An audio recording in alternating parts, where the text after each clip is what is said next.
प्यारे विद्यार्थियों नमस्कार। स्वागत है आप सभी का आपके अपने YouTube चैनल आरपी स्टडी में। तो जो भी विद्यार्थी राजस्थान चतुर्थ श्रेणी कर्मचारी की तैयारी कर रहे हैं, राजस्थान चतुर्थ श्रेणी कर्मचारी और राजस्थान हाईकोर्ट प्यून की तैयारी करने वाले सभी विद्यार्थियों के लिए आज हम राजस्थान जीके के 50+ इंपोर्टेंट क्वेश्चन देखने वाले हैं कि आपके एग्जाम में राजस्थान जीके से किस टाइप से क्वेश्चन आएंगे और कौन कौन से प्रश्न दोस्तों मोस्ट इंपोर्टेंट है।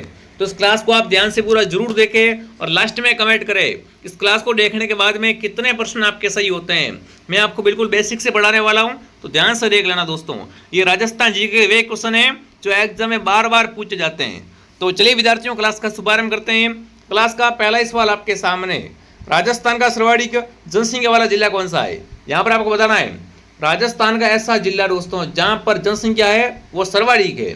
अलवर, जोधपुर, जयपुर या उदयपुर। तो यहाँ पर आप सबका उत्तर रहेगा जयपुर। जयपुर राजस्थान का सर्वाधिक जनसंख्या वाला जिला है।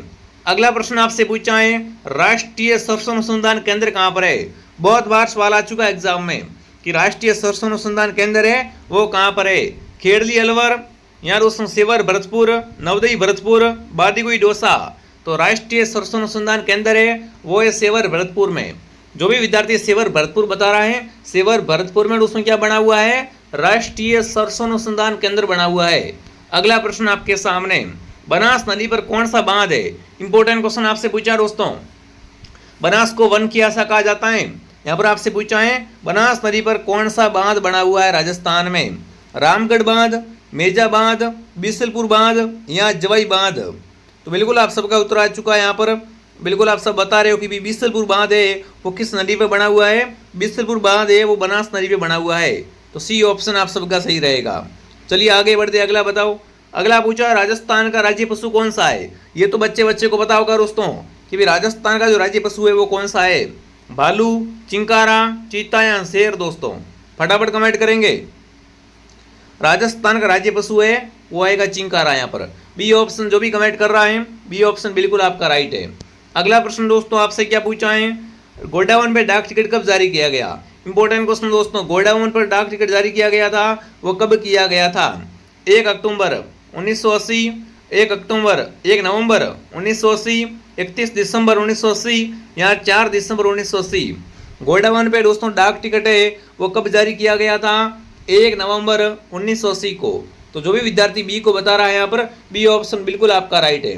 देखो साथ में कमेंट करो और साथ में काउंट भी करो ताकि आप खुद को मालूम पड़ जाएगा मुझे आपकी तैयारी किस लेवल की है, कितने प्रश्न आपके सही हो रहे हैं। ठीक है, सामने क्या पूछा है। अगला पूछा है निम्नलिखित में से कौन सी घास गोडाउन पक्षी की प्रजनन स्थली है। कमेंट करेंगे दोस्तों, गोडाउन पक्षी की प्रजनन स्थली कौन सी घास है। मतलब गोडाउन पक्षी है ना वो अपने अंडे कहाँ रहता है, सेवण घास में, अंजन घास में, करड़ घास में या दामन घास में। तो गोडाउन पक्षी के प्रजनन स्थली दोस्तों है वो अपना रहेगा सेवण घास। और ये सेवण घास सर्वाधिक कहाँ पाई जाती है, ये पाई जाती है जैसलमेर में। तो जो भी विद्यार्थी ऑप्शन ए को सही कर रहा है बहुत बढ़िया। अगला सवाल आपके सामने, राजस्थान का एकमात्र खुला विश्वविद्यालय कहाँ पर है। जयपुर, अजमेर, बीकानेर या कोटा। राजस्थान का एकमात्र खुला विश्वविद्यालय है दोस्तों वो अपने कोटा में है। अगला प्रश्न आपसे क्या पूछा है, खेतड़ी जिस धातु के लिए प्रसिद्ध है वो है। मतलब कमेंट करना है खेतड़ी में क्या निकलता है, अभ्रक, जस्ता, तांबा या लोहा। कमेंट करेंगे दोस्तों, खेतड़ी जिस धातु के लिए प्रसिद्ध है दोस्तों। तो खेतड़ी में क्या निकलता है, खेतड़ी में तांबा निकलता है। अगर आपसे पूछे अभ्रक कहाँ से निकलता है, राजस्थान की अभ्रक नगरी है वो भीलवाड़ा है। ठीक है, और राजस्थान में सर्वाधिक तांबा निकलता है वो निकलता है खेतड़ी झुंझुनू से। तो यहाँ पर सी ऑप्शन जो भी कमेंट कर रहा है सी ऑप्शन बिल्कुल आपका राइट है। अगला प्रश्न आपके सामने, अगला पूछा राजस्थान में निम्न में से किस जिले में जिप्सम का उत्पादन सर्वाधिक होता है। कमेंट करेंगे राजस्थान में सर्वाधिक जिप्सम का उत्पादन कहाँ से होता है, अजमेर, बाड़मेर, जैसलमेर या दोस्तों उदयपुर। तो राजस्थान में सर्वाधिक जिप्सम का उत्पादन होता है जैसलमेर से। जो भी जैसलमेर कमेंट कर रहा है जैसलमेर ऑप्शन आपका सही है। अब देखो आपका एग्जाम दोस्तों बहुत नजदीक आ चुका है, इसलिए मैं आप सबसे कहना चाहता हूँ हमारी क्लास दोस्तों प्रतिदिन आती है। एक क्लास मॉर्निंग 8 बजे और एक क्लास शाम को 9 बजे। दोनों क्लास से देखा करो, बढ़िया तरीके से आपका राजस्थान जीके कवर करवा दूंगा। अगला पूछा दोस्तों, डेगाना किस खनिज के लिए प्रसिद्ध है। मतलब कमेंट करना डेगाना में किसकी खान दोस्तों है। डेगाना में क्या निकलता है दोस्तों, लो एशक, टंगस्टन, कोयला या तांबा। तो डेगाना में टंगस्टन की खान है। अगर आपसे पूछे राजस्थान में टंगस्टन की खान कहाँ पर है तो वो है डेगाना नागौर में। अगला प्रश्न पूछा राजस्थान सरकार ने पर्यटन को किस वर्ष उद्योग घोषित किया। कमेंट करेंगे राजस्थान की सरकार ने दोस्तों पर्यटन को उद्योग है वो किस वर्ष घोषित किया था, ये आपको बताना। बहुत ही गजब का सवाल आपसे पूछा, बहुत ही शानदार प्रश्न दोस्तों है। तो पर्यटन को उद्योग है वो फरवरी 1989 में। जो भी विद्यार्थी ऑप्शन ए को सही कर रहा है बिल्कुल ऑप्शन ए आपका राइट है। अगला पूछा राजस्थान ने नवीनतम महिला नीति कब घोषित की, कमेंट करेंगे दोस्तों राजस्थान सरकार ने नवीनतम महिला नीति है वो कब घोषित की है, ये आपको बताना है। राज्य सरकार ने नवीनतम महिला नीति घोषित हुई है दोस्तों, वो ये 11 अप्रैल को, 11 अप्रैल 2021 को। अगला प्रश्न देखते हैं क्या पूछा दोस्तों आपसे। अगला प्रश्न आपसे यहाँ पर पूछा है कि आगे बढ़ने से पहले दोस्तों जो भी विद्यार्थी राजस्थान चतुर्थ श्रेणी की तैयारी कर रहा है, चतुर्थ श्रेणी का कंप्लीट कोर्स आपको हमारे पास मिल जाएगा। अभी देखो जो बच्चे तैयारी कर रहे हैं जिनको डर लग रहा है कि भाई तो मेरा एक विषय कमजोर रह गया, मैंने अभी तक जीके नहीं पढ़ा है, गणित नहीं पढ़ी है, साइंस नहीं पढ़ी है दोस्तों, तो उनके लिए मैं आप सबसे कहना चाहता हूँ कंप्लीट कोर्स आपको हमारे पास मिल जाएगा मात्र 449 रुपये में। अभी भी कोर्स लेकर शानदार तैयारी कर सकते हो, रिवीजन कर सकते हो ताकि आपके अच्छे नंबर आ जाए। ठीक है, ये कोर्स दोस्तों सभी विषयों का रहेगा, कम समय में आपकी तैयारी के लिए कोर्स बनाया गया है। वीडियो लेक्चर एंड पीडीएफ आपको मिल जाएगी इस पूरे लेक्चर में, ठीक है ना। तो RP स्टडी ऐप को डाउनलोड करो और यहाँ से इस कोर्स को ज्वाइन करो। अगर आपके पास फोन पे नहीं है, फोन पे किसी और से करना है तो दिए गए हेल्पलाइन नंबर से कॉन्टैक्ट करें। बहुत ही शानदार कोर्स है, कम समय के लिए दोस्तों रामबाण कोर्स रहने वाला है। फटाफट ज्वाइन कर लो और तैयारी स्टार्ट कर दो आज से ही। अगला प्रश्न पूछा है दोस्तों प्राचीन तांत्रिक शक्तिपीठ सुंदा माता मंदिर कहाँ पर है। बात करेंगे सुंदा माता मंदिर के बारे में दोस्तों, जहाँ पर राजस्थान का पहला रोप पे लगा था। राजस्थान का पहला रोप पे 2006 में सुंदा माता मंदिर जालोर में लगा। कहाँ लगा था दोस्तों? सुंदा माता मंदिर जालोर में। अगला प्रश्न आपसे क्या पूछा है, आशापुरा माता किस वंश की कुलदेवी है, चौहान, राठौड़, खींची या गोइल। तो देखो आशापुरा माता दोस्तों है वो है चौहान वंश की कुलदेवी। किसकी कुलदेवी है? चौहान वंश की। अगला पूछा प्रसिद्ध बेणेश्वर धाम कहाँ पर है। बेणेश्वर धाम में दोस्तों क्या भरता है? आदिवासियों का कुंभ भरता है। अगर आपसे पूछे एग्जाम में आदिवासियों का कुंभ किस मेले को कहा जाता है? बेणेश्वर मेला दोस्तों। ये मेला भरता है सोम माई जाकम के त्रिवेणी संगम पे, जो कि कहाँ पर है? नवाटापुरा गांव डूंगरपुर में। तो ऑप्शन ए आपका राइट है। ये अगर आपसे पूछे कि नवाटापुरा गांव में मेला कब भरता है दोस्तों, ये भरता है माघ पूर्णिमा को। ठीक है, ये बातें आपको ध्यान रखनी है। अगला सवाल, जाम्बू जी के 29 नियम का पालन करने वाले कहलाते हैं। जो भी जाम्बू जी के 29 नियम का पालन करते हैं उन्हें कहते हैं विष्णोई। क्या कहते हैं दोस्तों ने? विष्णोई कहा जाता है। अगला प्रश्न देखते हैं क्या पूछा आपसे। अगला प्रश्न आपसे पूछा है मरु महोत्सव का आयोजन कहाँ होता है। बात करेंगे राजस्थान में मरु महोत्सव के बारे में। राजस्थान में मरु महोत्सव कहाँ मनाते हैं? देखो थार महोत्सव है वो बाड़मेर में मनाते हैं। वहीं अगर बात करें मरु महोत्सव के बारे में तो राजस्थान में दोस्तों मरु महोत्सव मनाया जाता है वो अपने जैसलमेर में। कहाँ मनाते हैं दोस्तों? राजस्थान में मरु महोत्सव है वो जैसलमेर में मनाया जाता है। चलिए आगे बढ़ते हैं। अगर आपको ये क्लास दोस्तों पसंद आ रही है ना तो क्लास को लाइक एंड सब्सक्राइब जरूर करें। अगला सवाल पूछा बाण गंगा मेला कहाँ भरता है। कमेंट करेंगे बाण गंगा मेले के बारे में दोस्तों, भीलवाड़ा, चित्तौड़गढ़, कोटपुतली बहरोड या उदयपुर। तो राजस्थान में बाण गंगा का मेला भरता है कोटपुतली बहरोड में। अगला सवाल पूछा है लहरिया ओढ़ना स्त्रियों द्वारा किस मास में ओढ़ा जाता है। महिलाएं लहरिया ओढ़ना ओढ़ती है ना, वो किस मास में ओढ़ती है? माघ, फाल्गुन, श्रावण या कार्तिक। लहरिया ओढ़ना दोस्तों महिलाओं के द्वारा किस महीने में ओढ़ा जाता है? तो महिलाएं लहरिया धारण करती है श्रावण के महीने में। श्रावण के महीने में महिलाएं क्या करती है दोस्तों? लहरिया ओढ़ना ओढ़ती है। अगला प्रश्न पूछा है मेहमद आभूषण कहाँ पहना जाता है। बात करें दोस्तों मेहमद के बारे में, मेहमद जो आपका आभूषण होता है ना, सिर का आभूषण है, कमर पर, भुजा पर या पैरों पर। फटाफट कमेंट करो सभी विद्यार्थी। मेहमद आभूषण है वो सिर का आभूषण है। किसका आभूषण है दोस्तों? सिर का आभूषण। अगला पूछा निम्नलिखित में से कौन सा स्थान पर इतिहास में जोर होने का उल्लेख नहीं पाया गया है। मतलब जोर होने का कोई उल्लेख है ही नहीं, जहाँ पर जोर हुआ भी नहीं है दोस्तों। बट अगर आपसे वहीं उल्टा पूछे कि राजस्थान का ऐतिहासिक जोर कहाँ हुआ था, तो राजस्थान का ऐतिहासिक जोर दोस्तों 1303 में रानी पद्मिनी ने किया था। कहाँ पर? चित्तौड़गढ़ में। ठीक है, यहाँ पर कमेंट करेंगे। तो सिरोही में दोस्तों अब तक क्या है? सिरोही में अब तक जोर होने का उल्लेख है वो नहीं पाया गया है। अगला सवाल, अगला राजस्थानी चित्रकला जिसमें पशु पक्षियों का श्रेष्ठ चित्रण किया हुआ है। मतलब सिंपली आपसे पूछा है दोस्तों राजस्थान की ऐसी कौन सी चित्रशैली है जिसमें पशु पक्षियों को महत्व दिया गया है, वो आपको बताना है ना। पशु पक्षियों का श्रेष्ठ चित्रण मिलता है दोस्तों, वो मिलता है बूंदी चित्रशैली में। किसमें मिलता है दोस्तों?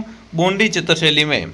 अगला सवाल आपके सामने, पुरातात्विक स्थल रंग महल कहाँ पर है। बताओ भाई रंग महल के बारे में। पुरातात्विक स्थल रंग महल दोस्तों हैं वो अपने हनुमानगढ़ में है। कहाँ पर दोस्तों हैं? हनुमानगढ़ में। और कालीबंगा भी कहाँ पर है? कालीबंगा भी दोस्तों राजस्थान के हनुमानगढ़ जिले में घग्गर नदी के किनारे स्थित है। अगला प्रश्न आपसे पूछा बेणेश्वर धाम मंदिर किस जिले में है? अभी थोड़ी देर पहले बताया था दोस्तों, बेणेश्वर धाम नवाटापुरा गांव डूंगरपुर में है। कहाँ पर है? नवाटापुरा गांव डूंगरपुर में। अगला प्रश्न दोस्तों आपसे क्या पूछा है? राजस्थान में अशोक का अभिलेख कहाँ से प्राप्त हुआ था? बात करेंगे अशोक के अभिलेख के बारे में। राजस्थान में जो अशोक का अभिलेख दोस्तों प्राप्त हुआ था वो कहाँ से प्राप्त हुआ था?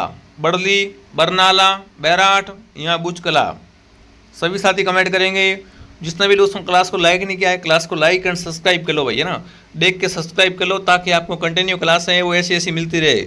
एक क्लास मॉर्निंग 8 बजे आती है और एक क्लास शाम को 9 बजे आती है भाई, 2 क्लासें आ रही है। बढ़िया तरीके से रिवीजन करवा दूंगा, मज़ा आ जाएगा आपको अंतिम समय में। ठीक है, तो यहाँ पर कमेंट करो फटाफट तरीके से दोस्तों।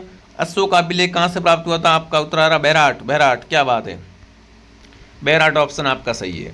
अगला प्रश्न पूछा है दोस्तों, हुर्राडा सम्मेलन का उद्देश्य क्या था? हुर्राडा सम्मेलन 1734 में दोस्तों कहाँ हुआ था? भीलवाड़ा में हुआ था। और इसका उद्देश्य था दोस्तों मराठों के बढ़ते हस्तक्षेप को रोकना।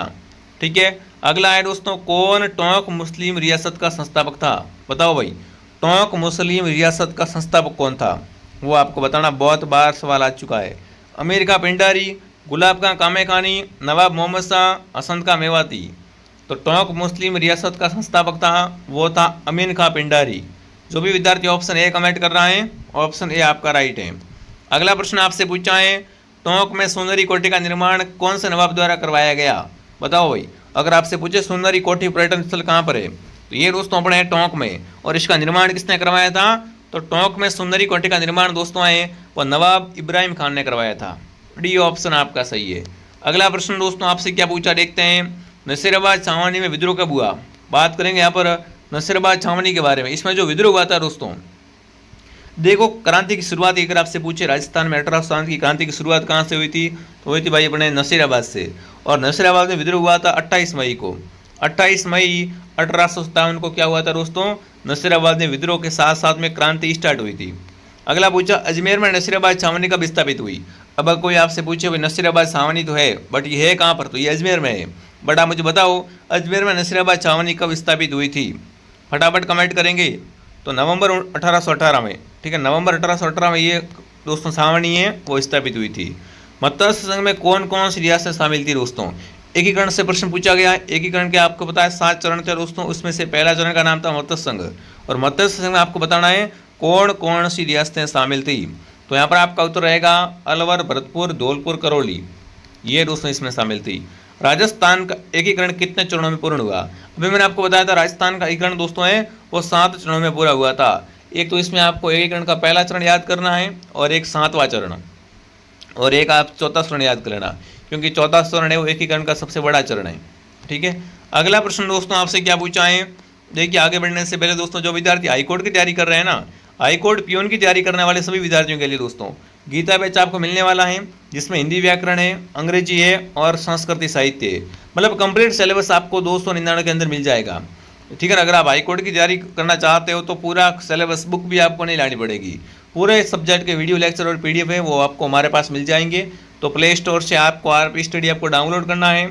अगर आपके पास फ़ोनपे नहीं है, फ़ोनपे किसी और से करवाना चाहते हो तो इस हेल्पलाइन नंबर से कॉन्टैक्ट करें। बहुत शानदार कोर्स है, सभी विद्यार्थी इस कोर्स को एक बार जरूर ज्वाइन करें। ठीक है मेरे साथियों, आगे बढ़ें। अगला सवाल, सिरोही क्षेत्र की पहाड़ियों को स्थानीय भाषा में क्या कहते हैं? सिरोही क्षेत्र की जो पहाड़ियाँ दोस्तों है ना, इसको स्थानीय भाषा में क्या कहा जाता है? तो सिरोही की जो स्थानीय भाषा में पहाड़ियाँ हैं उन्हें कहते हैं बाकर। क्या कहते हैं दोस्तों? उन्हें बाकर कहा जाता है। अगला प्रश्न पूछा, राजस्थान में सर्वाधिक वार्षिक वर्षा किस स्थान पर होती है? जिला पूछ ले आपको, राजस्थान में सर्वाधिक वर्षा वाला जिला झालावाड़। बट अगर आपसे पूछे राजस्थान में सर्वाधिक वार्षिक वर्षा कौन से स्थान पे होती है दोस्तों, तो स्थान है माउंट आबू। माउंट आबू सर्वाधिक वर्षा वाला स्थान है।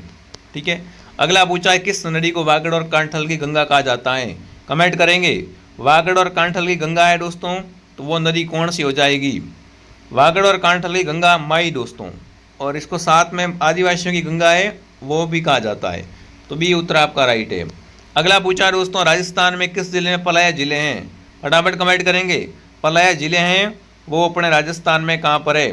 बहुत शानदार क्वेश्चन है। तो ये जिले मिलती है दोस्तों जैसलमेर में। ये है ना जिले, ये अस्थायी होती, स्थायी नहीं होती है। ठीक है, थोड़ा सा पानी इकट्ठा हो जाता है फिर झील बन जाती है, फिर थोड़े समय बाद वो गायब हो जाती है। तो ये सर्वाधिक होती है अपने जैसलमेर में। अगला प्रश्न दोस्तों आपसे पूछा है, मोरेल बांध परियोजना कहाँ पर है? कमेंट करेंगे। मोरेल बांध परियोजना है वो अपने सवाई माधोपुर में। कहाँ पर दोस्तों है? सवाई माधोपुर में। अगला सवाल है, ताल छापर कृष्णमृग अभ्यारण्य किस जिले में है? देखो ताल छापर अभ्यारण्य है वो काले हिरणों के लिए, किसके लिए दोस्तों है? कृष्णमृग के लिए फेमस है, और ये अपने चूरू जिले में है दोस्तों। ताल छापर कृष्णमृग चूरू जिले में, ध्यान रखना। अगला है, बाड़मेर का महारानी छत्र किस गौवंश का उत्पत्ति क्षेत्र है दोस्तों? मतलब बाड़मेर के महारानी छत्र से किस गाय की उत्पत्ति हुई है? मालवी, थारपारकर, मेवातिया, कांकरेज। बाड़मेर का महारानी छत्र दोस्तों है वो अपना थारपारकर गाय का उत्पत्ति क्षेत्र है। थारपारकर गाय की नस्ल होती है और इसकी उत्पत्ति हुई है महारानी से, ठीक है। राजस्थान का मैनचेस्टर कहा जाता है। राजस्थान का मैनचेस्टर, राजस्थान की वस्त्र नगरी, राजस्थान की अब्रक नगरी है वो राजस्थान का भीलवाड़ा कहलाता है। कौन कहलाता है? भीलवाड़ा दोस्तों। अगला प्रश्न आपके सामने पूछा है, शार्दुल खेल विद्यालय कहाँ पर है? शार्दुल खेल विद्यालय के बारे में पूछा आपसे। शार्दुल खेल विद्यालय है वो है बीकानेर में, ठीक है। अगला प्रश्न आपसे पूछा, राणा प्रताप पवन विद्युत गृह कहाँ पर है? बिल्कुल, राणा प्रताप पवन विद्युत गृह की बात करें दोस्तों तो ये अपने हो जाएगा रावत भाटा चित्तौड़गढ़ में। कहाँ पर है? रावत भाटा चित्तौड़गढ़। अगला, थेवाकला के लिए कौन सा परिवार प्रसिद्ध है दोस्तों? थेवाकला है वो प्रतापगढ़ की, कहाँ की है? प्रतापगढ़ की प्रसिद्ध है दोस्तों। और थेवाकला के लिए बिल्कुल प्रतापगढ़ का सोनी परिवार, कौन सा परिवार दोस्तों? सोनी परिवार प्रसिद्ध है। नाल हवाई अड्डा कहाँ पर है दोस्तों? बात करेंगे नाल हवाई अड्डा के बारे में। तो नाल हवाई अड्डा है वो अपने बीकानेर में है। ये कैसा हवाई अड्डा है? भूमिगत हवाई अड्डा है, ठीक है। आगे बढ़ें। अगला सवाल, झाड़ सही सिक्का किस रियासत में चलता था दोस्तों? झाड़ सही सिक्का है वो जयपुर में चलता था। कहाँ चलता दोस्तों? जयपुर में चलता था। चौहान राजवंश के संस्थापक का नाम बताओ भाई। चौहान राजवंश की स्थापना है वो किसने की थी वो आपको बताना है। बढ़िया तरीके से सभी साथी कमेंट करेंगे, और जिसने भी सब्सक्राइब नहीं किया वो सब्सक्राइब कर लो और कमेंट करो फटाफट तरीके से। चौहान राजवंश की स्थापना की थी दोस्तों वासुदेव चौहान ने, ठीक है। अगला प्रश्न पूछा है, बप्पा रावल का मूल नाम क्या था? सब बच्चे को बताया कि बप्पा रावल का मूल नाम था काल भोज। क्या नाम था? काल भोज। अगला प्रश्न पूछा, अलाउद्दीन खिलजी द्वारा चित्तौड़गढ़ को क्या नाम दिया था? अलाउद्दीन खिलजी दोस्तों 1303 में क्या करता है? चित्तौड़ पर आक्रमण करता है। उस समय चित्तौड़ का शासक रतन सिंह होता है, उसकी पत्नी होती है पद्मिनी होती है दोस्तों, ठीक है। 1303 में आक्रमण करने के बाद इसको जीत लेता है, उसका नाम क्या कर देता है? खिजराबाद कर देता है। सी ऑप्शन आपका राइट है। अगला प्रश्न दोस्तों आपसे क्या पूछा है, राणा पूंजा किसका सेनापति था दोस्तों? पूंजा भील है ना, ये महाराणा प्रताप का सेनापति था दोस्तों। पूंजा भील महाराणा प्रताप का सेनापति था।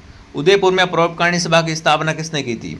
कमेंट करेंगे आप सभी साथी। यहाँ पर उदयपुर में परोपकारिणी सभा की स्थापना करने वाला कौन था? चलिए बताएंगे।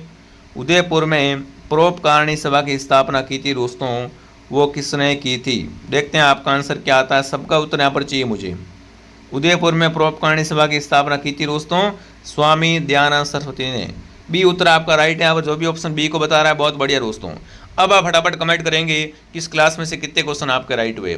बाकी जिसने भी कोर्स परचेस नहीं किया है दोस्तों, RP स्टडी ऐप को डाउनलोड करें और उसके अंदर आपको कंप्लीट कोर्स मिल जाएगा।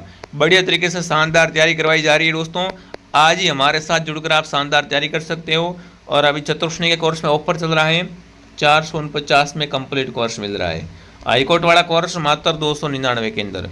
अगर पेमेंट किसी और से कराना है या कोई भी जानकारी चाहिए तो हेल्पलाइन नंबर से कांटेक्ट करें साथियों, ठीक है। बाकी प्यारा सा कमेंट करें कि आपको ये क्लास कैसी लगी। जय हिंद, बिल्कुल जय भारत।